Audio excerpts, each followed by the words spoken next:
Oh my gosh. First of all, thank you for your comment. And yes, Saya does a fabulous job as pretending to be the victim. I just think her character is so complex, is so representative of how many people behave in the same way when we look at it in real life.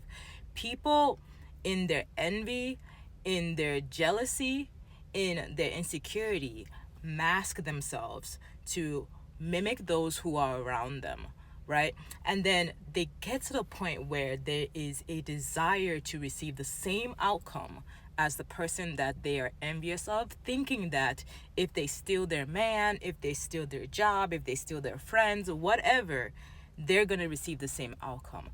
And they make such a interesting strategy on how to play victim so well, because they create circumstances and then cry about it.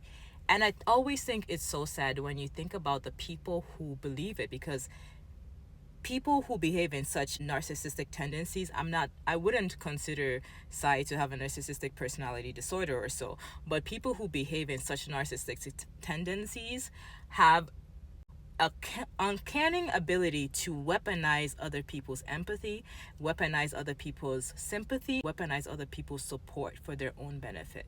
Saya does such a great job of embodying and showing what it looks like to be a wolf in sheep's clothing. She does such a great job in showing really what it looks like and how, I would say, gullible people are when they're in a position of groupthink, right? Because people move in groups thinking that they're right. But oftentimes, the people in groups are the ones who are the most strong, and the one isolated is the one that is right.